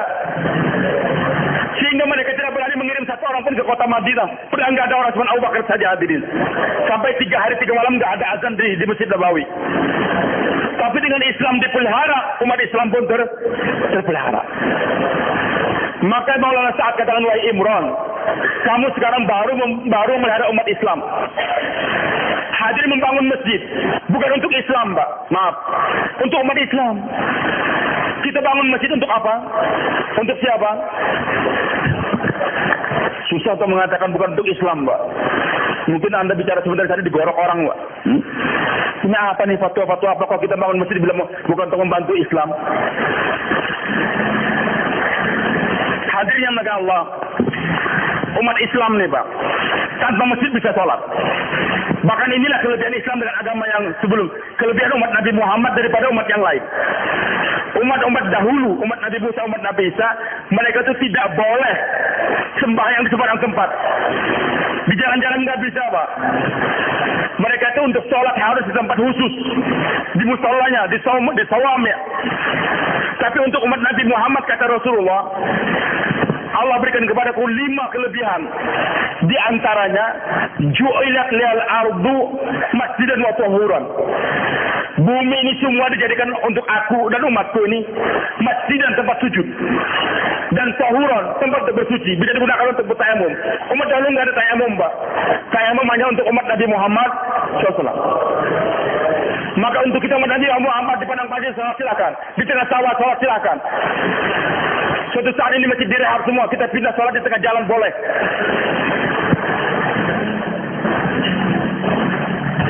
Jadi umat Islam ini bisa sholat tanpa bangunan masjid. Bahkan di Sudan waktu saya keluar di sana tahun 87, dari Mesir kita naik kereta api ke Aswan, kemudian dari Aswan kita naik kapal melalui Sungai Nil, berhari-hari sampai di Wadi Halfa namanya. Pelabuhan Sudan, naik kereta api Sudan, kereta api yang terbaik di dunia dari bawah. Sangat sederhana betul kereta apinya nih. Nanti kita mampirnya stasiunnya itu terserah sopirnya. Kita mau sholat, di mana mau sholat, itu kata orang ke masjid. Saya bingung mana masjidnya. Padang pasir ternyata dikasih batu 4 begitu saja. Itu masjid bagi mereka. Wudu di mana itu wudu, jangan tayamum. Bahkan banyak di desa-desa di Sudan, mereka nggak punya masjid namanya zawaya. Jadi maksudnya tempat sholat hanya tiang-tiang pohon saja itu, mereka pelapa kurma, sederhana sekali, saya makmur. Jadi umat Islam ini hadirin bisa sholat tanpa bangunan masjid. Nah sekarang kenapa dibangun masjid? Untuk siapa kita bangun masjid ini? Supaya umat Islamnya tenang, jangan kehujanan sholatnya, jangan kepanasan. Dibangunkan masjid, dibuatkan kipas angin, dibuatkan AC dan sebagainya. Itu untuk umat Islam, Pak. Ya, di tempat kami nggak ada masjid, kami nggak bisa sholat, dusta itu. Anda sholat di halaman rumah bisa. Jadi jangan sampai nggak ada alasan masjid tidak ada kita tidak bisa sholat. Itu umat Nabi Isa, umat Nabi Musa, Pak. Kalau Anda ingin jadi umat Nabi Musa, umat Nabi Isa, silakan. Jangan sholat kalau nggak ada masjid. Madrasah dibuat. Kenapa? Untuk umat Islam, bukan untuk Islam, Pak. Saya bisa dengan santri saya 10 orang, saya ajarin dia di bawah pohon. Atau saya ajarin di rumah saya. Selesai kamu udah nginap terserah di rumah kamu pulang. Atau kita ngajar dia di bawah pohon. Bisa. Kenapa dibuatkan pesantren? Supaya santri itu enak belajar. Jangan kehujanan, jangan kepanasan. Bisa baca lebih banyak lagi buku. Jadi dibangunkan pondok pesantren untuk umat Islam, Pak. Rumah sakit untuk siapa? Namanya rumah sakit Islam. Sebenarnya tidak. Rumah sakit Muslim, Pak. Yang namanya rumah sakit Islam itu yang apa? Gerak dakwah. Jadi rumah sakit dibangunkan untuk Islam atau untuk umat Islam? Hah? Tolong yang di belakang nih. Rumah sakit Islam itu untuk Islam kan, untuk umat Islam kan? Yatim piatu. Kenapa dibuatkan gedung yatim piatu? Zaman Nabi nggak ada gedung yatim piatu, Pak. Cuma Nabi katakan, rumah yang ada yatim piatu yang dihormati, itu ada keberkahan. Jadi Nabi ingin galakkan bagaimana di rumah orang Islam ini, ambil satu yatim piatu di rumah dia. Dia jadi ayah asuhnya. Dipelihara di rumah, bukan dibangunkan gedung-gedung yatim piatu. Kalau kita dalami lagi nih, Pak, membangun gedung-gedung yatim piatu itu merusak, Pak. Maaf nih. Ini fatwa kacau lagi barangkali. Tapi hakikatnya nggak kacau, Pak. Dengan dibangunkan gedung-gedung yatim, sekarang bahkan bertumbuhan kayak jamur. Di mana-mana nih, maaf. Pengasuh yatim piatu jangan marah sama saya. Ya, kalau marah juga ini mukul silakan. Tapi saya akan mengelak kayak jus juga tuh. Hadirin maaf nih. Kenapa rumah-rumah yatim piatu bertumbuhan sekarang? Karena untung. Dia pelihara. Bahkan salah seorang teman saya bilang, dia kartu sekarang, Ustaz, saya itu untung, Ustaz. Yang saya pelihara cuma 16 orang saja di yayasan kami. Tapi karena nasi bungkus tuh, datang 50 bungkus. Akhirnya saya bawa pulang ke rumah. Kalau saya bisa makan juga dari yatim piatu tersebut. Saya belum pernah menemukan, barangkali di antara Anda ada yang tahu, satu orang yang dibina di rumah yayasan yatim piatu yang jadi orang. Jadi orang alim kan dia, atau jadi orang yang pembesar, jadi gubernur, jadi presiden. Saya hampir 50 tahun sebentar, sekarang udah 50 tahun nih. Belum pernah saya lihat pimpinan negara dari yatim piatu yang dipelihara di gedung tersebut. Saya belum pernah melihat seorang yatim piatu yang dipelihara di gedung yatim piatu jadi orang kaya yang mau menyumbangkan sekian banyak duit, tidak. Jiwanya dirusak, ditanamkan untuk minta-minta senantiasa. Dipanggil gubernur, dipanggil bupati, dipanggil camat. Nanti dia ke rumah gubernur, dia biasakan tanam minta-minta. Sehingga kalau sepatu dia robek, dia nggak akan jahit. Dia minta kepada pengurus yatim piatu, Pak, ganti sepatu saya. Itu dijahit, nggak mau, kan duit banyak, Bapak. Yang Nabi galakkan itu yatim piatu dipelihara di rumah kita masing-masing. Baru dia akan jadi. Nah, hadirnya makin Allah, maaf. Dibangunnya rumah yatim piatu itu bukan untuk Islam, Pak. Untuk apa? Untuk umat Islam. Jadi, mulai saat katakan wahai Imran, kamu harus sadar. Sampai sekarang kamu baru membantu umat Islam. Belum membantu Islam. Dengan membantu umat Islam kita dapat pahala, Pak. Dengan membantu Islam akan datang nusrah daripada Allah. Hadirin yang Allah Subhanahu wa taala. Ajib. Baru tersentak. Maka kata Imran Khan, wahai Maulana, baru sekarang ini saya dengar penjelasan seperti ini. Jadi problemnya ada pada umat Islam sekarang nih, hadirin. Karena umat Islam enggak membantu Islam. Maka solusinya bagaimana? Kembali ke umat Islam untuk membantu Islam. Baru akan ada Nusratullah. Umat Islam dibunuh, kita semuanya ingin berpangan dan sebagainya. Kita membantu dia jangan sampai dibunuh. Silakan, bagus, Pak. Tapi kalau hanya membantu umat Islam jangan sampai dibunuh saja, Pak. Nanti umat Islam tempat lain akan dibunuh lagi juga. Kalau kita wujudkan Islamnya tersebut. Saya dengan semangat waktu itu, Pak. Tahun 86. perang Afghanistan terjadi. Pokoknya saya datang ke Pakistan, ikut 4 bulan nanti akan perang saya ke Afghanistan. Semangat gitu dengar kata. Maka kita dakwah sana, akhirnya kata Mas Syahid, saya tidak menghalang kamu ke Afghanistan, silakan. Tapi yang lebih penting sekarang itu kita kirim rombongan dakwah ke Afghanistan. Beliau katakan kalau hari ini Rusia keluar, itu tahun berapa Pak? Tahun 86. Berkecamuk, Rusia baru keluar tahun 92 atau berapa itu. Kalau hari ini Rusia keluar, beliau katakan Afghanistan akan lebih hancur lagi. Loh kenapa? Kita kan harus usir Rusia. Bukan mengusir Rusia. Wujudnya Rusia hari ini beliau katakan menyatukan orang Afghanistan semua. Rusia keluar, sementara agama tidak ditanamkan dalam diri mereka, akan terjadi perang saudara di antara mereka. Jadi itu yang terjadi. Musibah datang, musuh datang. Itu kenapa umat Islam tidak dijaga oleh umat Islam? Masjid-masjidnya kosong, Pak. Maka yang lebih penting bagaimana kita tanamkan Islam dalam diri mereka. Ajak mereka untuk dakwah, bangkit. Maulana Mustaqim Damat Barakatuh cerita sama saya. Sebelum tahun 67, keluar di Palestina, di Masjid Al-Aqsa, masjid ketiga. Jauh-lah yang sholat subuh cuma beberapa orang. Israel sedikit, semua orang Arab waktu itu yang ada di sekitar Masjid Al-Aqsa. Maka beliau katakan, wahai saudara imam, tolong ini masjid dijaga, dimakmurkan ini masjid. Kalau tidak nanti akan diambil orang. Imamnya ketawa aja. Ya ini orang India mau dakwin orang Arab gimana sih? Ini masjid Allah nggak akan direbut orang. Rombongan pulang 67 Israel nyerang lagi. Sekian banyak dibunuh. Dan saya masih ingat waktu itu umur saya 8 tahun. Semua kurut nazilah. Ya Allah hancurkan Israel ya Allah. Di mana-mana di utara diudarakan itu doa. Tapi sampai sekarang Israel nggak hancur-hancur juga, Pak. Kenapa?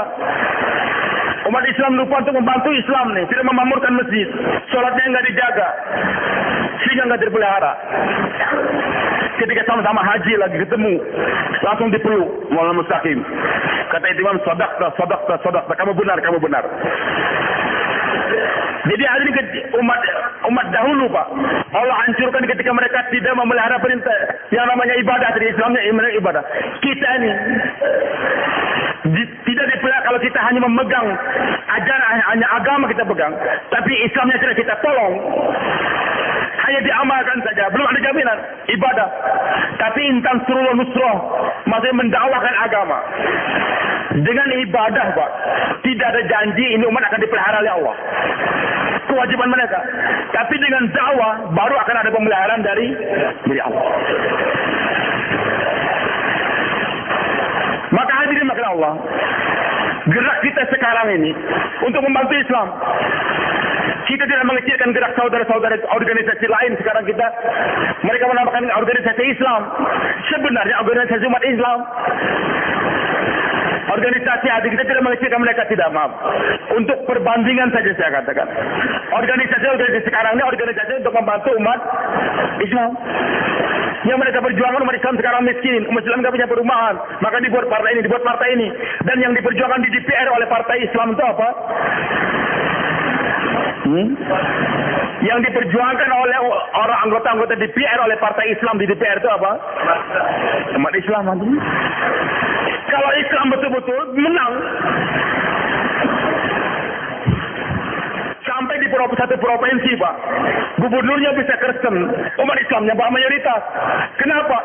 Karena calon Islamnya 3, gubernurnya Kristen 1 saja. Kalau dia berjuang untuk umat Islam, untuk Islam, yang 2 akan ngalah, kamu saya maju, Islam akan maju. Tapi karena ada kepentingan umat Islam masing-masing di bawah mereka, nggak bisa bersatu Pak. Teman kita namanya Santoso tinggal di Jawa, Muslim dia, tapi Muslim Jawa. Di Banjarmasin namanya Ahmadi, Muslim Banjar. Di Sulawesi Muslim Bugis. Maka kalau kita berjuang membantu umat Islam saja, ada embel-embelnya. Ini umat Islam dari Jawa, Muslim dari Bugis, umat Islam dari Kalimantan. Tapi kalau berjuang membantu Islam ada bedanya enggak? Jadi umat Islamnya akan bersatu kalau sama-sama membantu Islam. Dan Nusratullah akan datang kalau kita membantu apa? Islam. Hadirin maka subhanahu wa ta'ala, maka solusi sekarang dunia ini enggak ala basiratin itu, yakin kamu tuh dengan membantu agama Islam ini pasti akan datang pertolongan daripada Allah. Dan hadirin maka Allah, untuk umat yang dahulu Pak, tadi subuh kita sampaikan di sini, mereka tuh Nabi SAW sabdakan, maaf hadisnya nih, bahwasanya orang itu dapat azab karena dosa-dosa dia. Karena dosa-dosa dia. Dalam Quran juga Allah katakan, "Ma'asabul musibati bima kasabat aydikum." Musibah itu datang karena perbuatan kamu sendiri. Juga Nabi sabdakan, Innal mar'a la yuhramu rizqa min dzambin yusibu. Orang itu mendapatkan musibah, orang itu mendapatkan terhalang rezeki. Susah jadi rezeki karena dosa-dosa dia. Jadi susahnya rezeki ini karena ada dosa. Musibah datang, baik tsunami diserang dengan bom macam-macam karena dosa. Baik. Untuk umat yang dahulu Pak, mereka itu diampunkan dari dosa dengan banyak istighfar. Dengan banyak istighfar. Janji Allah nih, kalau mereka banyak berzikir istighfar, Allah ampunkan dosa mereka. Untuk kita juga diperintahkan untuk istighfar banyak-banyak. Bahkan Nabi sabdakan, istighfaru lakum wa inni la astaghfirullah fil yaumi 70 maratan. Dalam riwayat 100 marah. Istighfar kamu. Saya itu istighfar kata Nabi setiap hari 70 kali ataupun sampai 100 kali. Itu Nabi, apalagi kita. Tapi hadirin maka Allah janjikan untuk umat dahulu, mereka itu akan diberikan maghfirah dengan istighfar mereka banyak-banyak. Untuk ini umat tidak. Untuk ini pun akan diberikan maghfirah dengan gerak membantu agama Allah. Banyak ayat Al-Quran menjelaskan demikian. Ya ayyuhalladzina amanu hal adullukum ala tijaratin tunjikum min azabin alim. Tu'minu billahi wa rasulihi wa tujahiduna fi sabilillahi bi amwalikum wa bidzalikum khairukum kuntum ta'lamun. Hasil daripada Anda berjuang, bergerak dengan hadir dari sini apa? Yaghfir lakum dzunubakum. Diampunkan dosa. Ayat yang lain. Walladzina kafaru ba'dhum awliya ba'd. Kalau katakan ini kenyataan dunia sekarang sampai hari kiamat. Orang-orang kafir itu satu sama lain bekerja sama. Orang kafir itu bekerja sama satu sama lain. Walaupun namanya komunis kah, namanya kapitalis kah, namanya oriental, apa saja yang mereka namakan, ya, tapi yang jelas Yahudi, Nasrani, Majusi semua kerja sama. Untuk apa kerja sama? Allah firmankan dalam ayat yang lain, Innal ladzina kafaru yunfiquna amwalahum liyasuddu an sabilillah. Fasayunfiquna.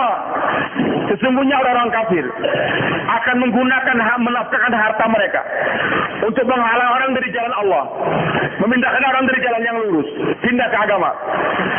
Dan akan dikuatkan oleh fasayunfiquna, dan mereka terus akan menafkahkan harta mereka. Jangan berhayal Anda satu detik pun juga orang kafir akan berhenti menggunakan duitnya untuk menghalang orang di jalan Allah. Ini takkid daripada Allah. Fasayunfiquna. Mereka nggak pernah tidur, nggak pernah berhenti untuk menggunakan hartanya untuk menghalang orang dari Allah. Tapi Allah ingatkan, gerak orang kafir bekerja sama untuk menghancurkan umat Islam, bekerja sama untuk menghalang orang dari Islam, itu tidak akan memberikan kesan apa-apa kalau umat Islam sendiri bergerak.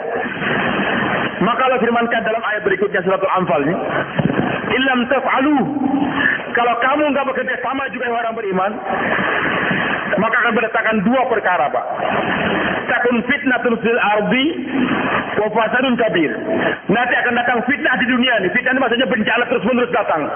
Kebakaran, kebanjiran, tsunami, pemboman, serangan udara, serangan darat, serangan laut, macam-macam akan datang terus. Enggak pernah berhenti.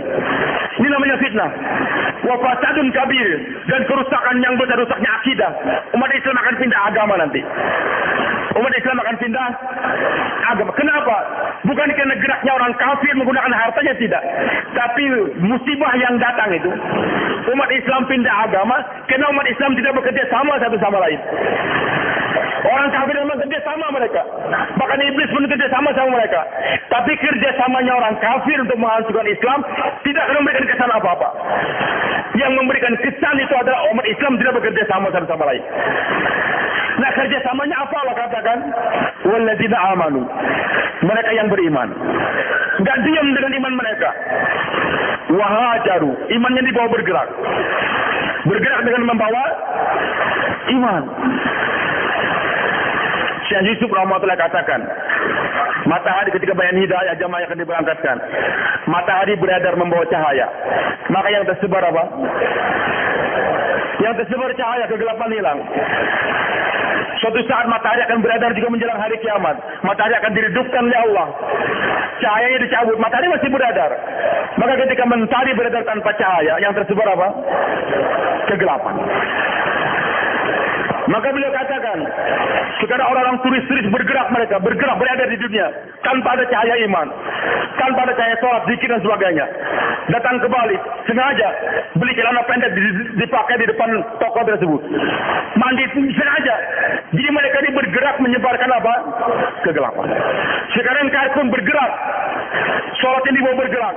Lain Pak, sholat di rumah dapat pahala berapa? 1. Bawa itu sholat dengan bergerak, datang ke masjid. Jadi berapa nilainya?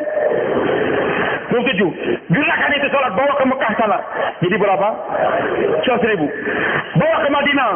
Jadi 50.000 ataupun 1.000. Bawa ke wajah Allah. Jadi berapa?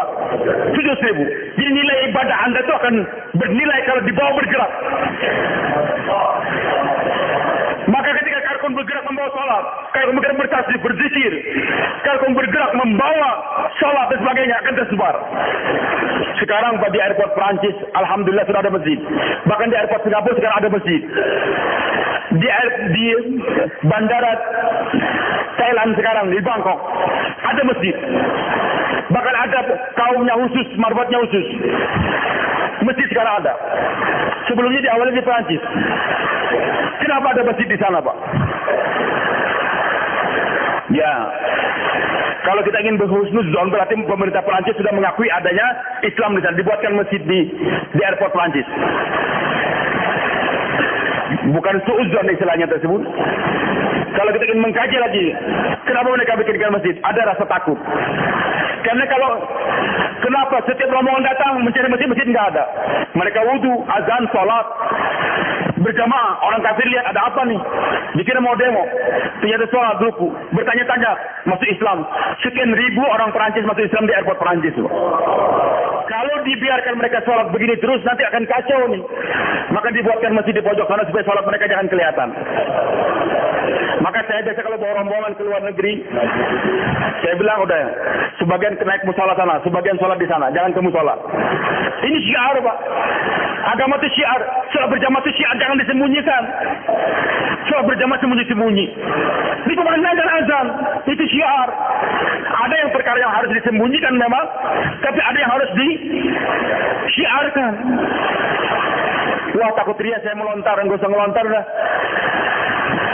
Justru Anda yang tidak melontar, itulah yang namanya ria itu. Atau syirik namanya. Jadi kita mengerjakan sesuatu untuk dipuji orang namanya syirik. Apa namanya ria? Enggak berani mengerjakan perintah agama. Karena takut itu namanya syirik. Wah kita nanti ria dibilang orang, kita sembahyang di rumah aja. Anda lu syirik itu. Syiar agama harus dihidupkan. Hadirin yang dimuliakan Allah Subhanahu wa taala. Sudah mulai berbangun. Masjid-masjid pun dibangun. Digerak daripada Allah tadi. Maka hadirin yang dimuliakan Allah Subhanahu wa taala. Apa yang Allah katakan tadi? Walladzina amanu wa hajaru. Jadi iman jangan disimpan di rumah. Itu umat Nabi Musa, umat Nabi Isa. Silakan mereka dipuji oleh Allah. Ashabul Kahfi dipuji karena nyimpan iman mereka di gua sana. Tapi umat Islam ini nggak akan dipuji kalau nyimpan iman mereka di gua. Oh, udah, sekarang kita lihat Ashabul Kahfi. 10 orang Karkun yang harus ditazkir 4 bulan. Kemana tahunya ngumpet. Tinggal di pesantren di Magelang saja, atau di Temboro, atau di Banjarmasin. Udah Pak, kami jangan ditazkir, Pak, kami 4 bulan belajar saja. Nggak akan dipuji oleh Allah, Pak. Bahkan bisa digampar oleh para malaikat nanti itu.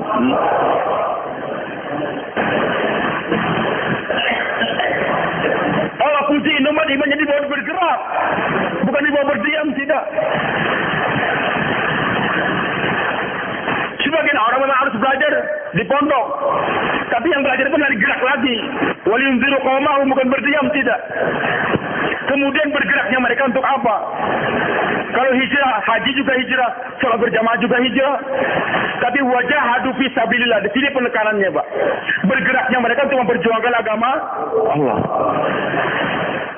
Ini gerak muhajirin. Jadi gerak mereka membawa iman. Jangan sampai mau bergerak mereka membawa kemunafikan. Geraknya membawa apa? Membawa iman. Berjauhlah, tundukkan pandangan. Tersebar cahaya. Berjauhlah sambil nengok perempuan. Assalamualaikum warahmatullahi wabarakatuh. Ada bapak, Bu? Enggak ada. Oh, ibu jaga sholat, Bu, ya.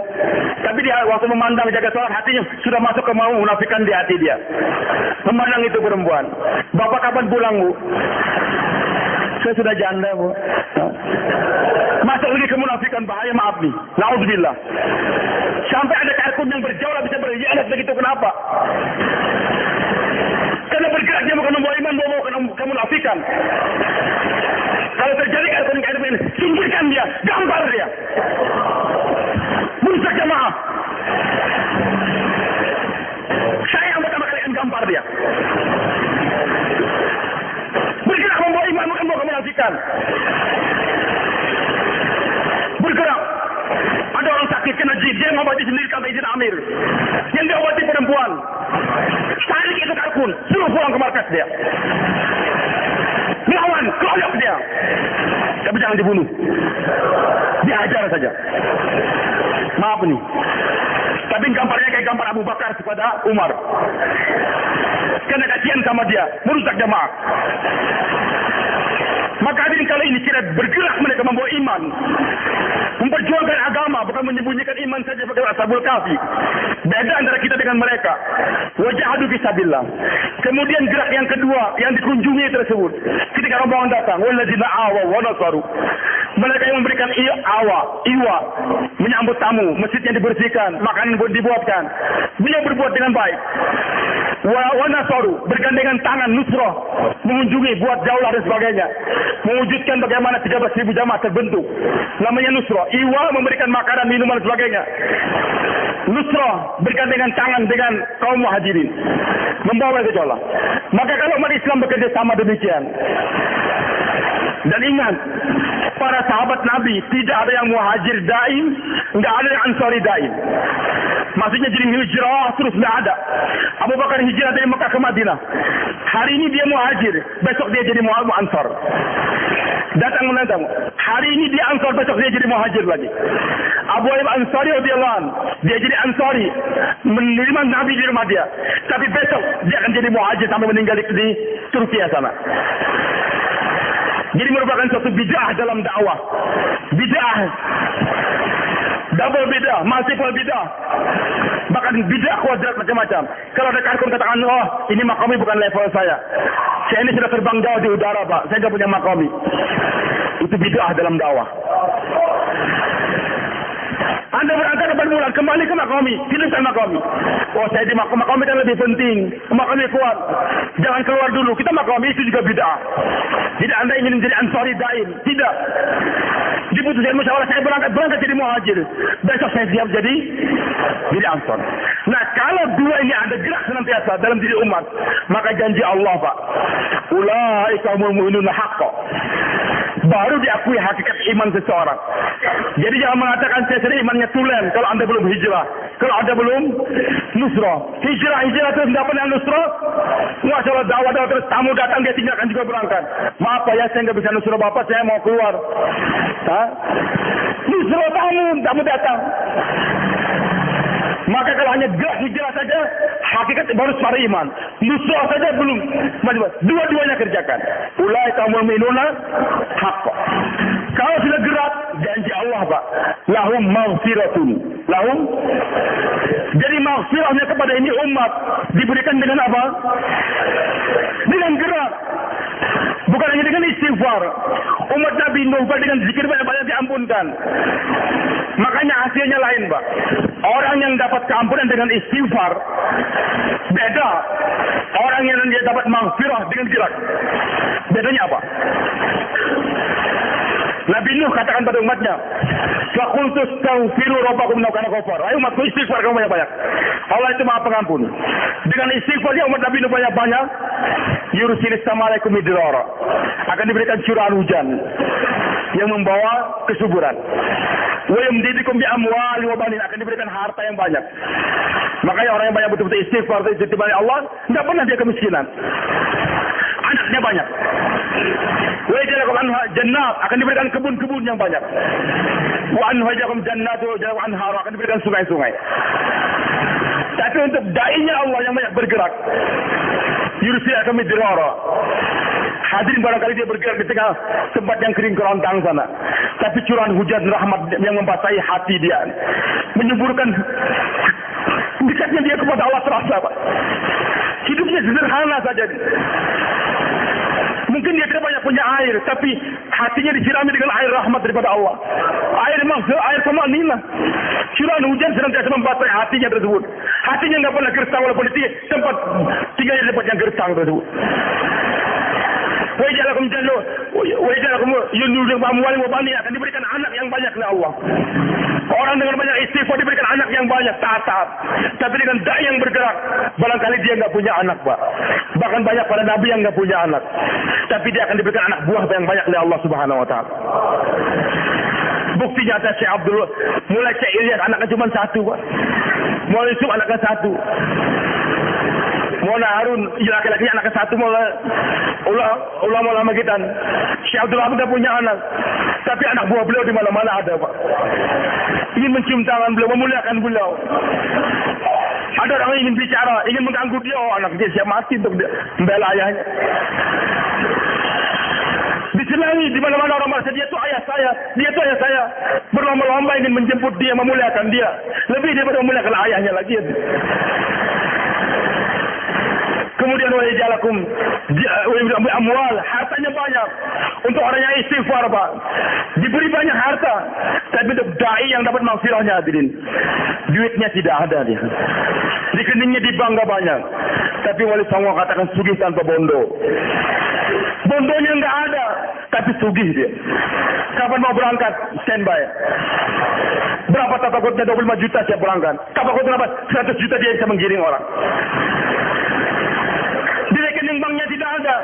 Tapi setiap saat surat dari langit Allah bukakan. Dengan cara Allah sendiri, Pak. Kelihatannya dia nggak punya uang. Tapi bisa mengikuti perjalanan kemanapun juga, hadirin. Sehingga kadang-kadang orang mendustakan, ini orang aneh. Kita mau pinjam duit sama dia, nggak punya duit katanya. Tapi bisa berangkat kemana-mana. Dia nggak duit, memang duitnya nggak ada untuk mengutangin orang. Tapi kapan ada takazir dia siap berangkat. Wajalakum jannat, bagi mereka yang istighfar banyak-banyak, dikasih kebun yang banyak.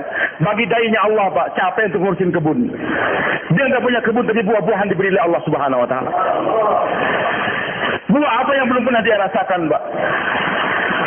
Untuk mereka yang istighfar, dikasih kebunnya umpamanya kebun kelapa, makan kelapa tiap hari terus.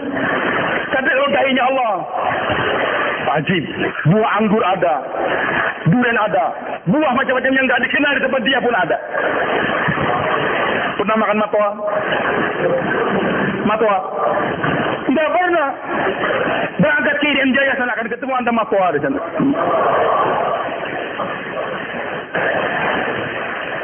Lihat buah zaitun, kita tahu buah apa ketakutan. Itu abid yang takut melihat buah itu. Dai, Pak. Dai, Pak, di surga dia nggak pernah pangling. Abid bisa masuk surga aja masih bingung dia. Orang Arab asik beribadah, lihat buah durian bingung di surga. Ini apa nih buah berduri? Dai nggak bingung dia. Karena Allah katakan di Quran, kullama ruzqa minha min samaratin wa utubi mutasyabiha. Jadi di surga itu buah-buahan seperti di dunia ini gambarannya begitu. Enggak pernah lihat durian di surga bingung. Tapi kalau saya dikeliling, dah biasa kita durian orang dia tenang. Kelihatannya berduri tapi dalamnya lain. Enggak pernah lihat buah tin, bingung. Kalau dai keliling dunia dia enggak pernah bingung lihat itu semua. Dia setinggalnya di gumuk, ibadah di gumuk, zuhud dia. Masuk surga bingung dia, pangling. Apa nih? Hah? Dan bidadari dikiranya Allah. Itu dalam hadis dikirakan orang surga begitu bingung. Tapi bagi dai Allah nggak pernah bingung, Pak. Karena dia biasa, jauhlah kadang-kadang ke istana dia. Nunggu bicara sama presiden. Maka lihat istana di surga nggak pangling dia. Kalau abid bisa pangling, Pak. Tapi kalau dai nggak pernah pangling. Wajahum jannat akan diberikan oleh Allah kebun itu bagi mereka istighfar. Tapi bagi mereka yang dai, Pak, buah-buahannya diberi oleh Allah langsung. Maka hadirin Allah Subhanahu wa taala, solusi semua itu. Enggak ada jalan lain kalau ini umat kembali kepada apa? Dakwah. Maka yang terakhir Nabi telah sabdakan, Pak. Idza tabayatu bil ina wa umat, kalau kamu sudah sibuk dengan keperluan hidup, sibuk jual beli saja. Wa raditum bizar'i, senang untuk berkebun. Wattaba'tum azana baqari, lari di belakang ekornya sapi. Sibuk dengan peternakan terus. Ternak sapi kah, ayam kah, ternak macam-macam. Wa taraktum jihadakum, dan kamu tinggalkan ini jihad membantu agama. Apa yang terjadi, Pak? Ketika ini umat sudah sibuk dengan keperluan hidup, lupa tujuan. Sallallahu alaikum dhullan. Nanti Allah akan timpakan pada kamu satu kehinaan. Sekarang umat Islam dihinakan di mana-mana, Pak. Karena apa? Bukan karena nggak punya senjata, Pak. Banyak kita punya senjata sekarang. Ekonomi kita yang terkaya, orang Islam dikaya di dunia ini. Di mana saja negara Islam di bawahnya itu banyak kekayaan alam. Tapi mereka tidak memiliki, Pak. Kenapa dihinakan? Karena sibuk untuk mengurus itu semua, meninggalkan perjuangan di jalan Allah. La yarfa'u ankum. Dan Allah tidak akan mengangkatkan itu kehinaan daripada kamu, umat Islam, hatta tarji'u ila dinikum ila jihadikum. Sampai kalian kembali kepada agamamu dan nanti jihad kamu. Selama ini umat Islam tidak berjihad, tidak memperjuangkan di agama, tidak akan diangkatkan itu kehinaan. Maka hadirin Allah Subhanahu wa taala, supaya kita jangan dihinakan. Di kampung saya, di negeri saya, di mana-mana harus umat Islam dikembalikan. Bagaimana umat Islam jangan sampai dibunuh, diposokkan, di Gaza, di mana-mana. Kembalikan mereka kepada jalan. Enggak ada di meja PBB, enggak bisa. Dengan apapun caranya itu semua dusta. Yang benar hanya Allah dan Rasulnya. Kembalikan umat kepada kerja dakwah. Inilah yang dirisaukan oleh masyarakat kita, Pak. 13.230 jamaah target kita. Bagaimana berita adanya istimewa bulan Juli? Jangan menunda keberangkatan kita. Mulai sekarang kita berangkat. 40 hari kita berangkatkan sekarang. Bahkan yang berangkat sebelum istimewa, itulah ruh istimewa. Sesudah istimewa itu zakatnya saja lagi. Dan yang berangkat sebelum istimewa, nanti pahala orang yang keluar sudah dapat dia semua. Yang sesudah istimewa sekarang mendapat pahala dia saja. Maka kita berangkatkan mulai sekarang nih, berapa ribu? 13.230 jam. Dan itu nggak banyak. Dikali 10 berapa? 13.000 kali 10. Cuma 130.000, Pak. Yang pergi haji aja 250.000 lebih kurang. Dengan biaya 40 juta minimal, Pak. Sedangkan 40 hari 4 bulan nggak sampai itu biayanya kan. Kecuali ada yang kita kirim nanti ke Amerika yang lebih dari sampai 100 juta barangkali. Nah berarti ini umat ada kemampuan, Pak, untuk bergerak ke sana. Kita jangan dengan pesimis, optimis. Tapi kita mulai dari kita. Bersedia, teman-teman? Maka wujudkan sekarang di depan kita ini sekarang nih. Kami kemarin di Mekah ketemu Syekh Abdul Wahab, ketemu Maulana Yaqub. Kita bawa teman-teman jabat tangan semua. Kita jelaskan, tolong doakan lagi. Kami bulan Juli. Maulana Yaqub ketawa. Beliau katakan istimewa ini penyakitnya di dunia ini satu.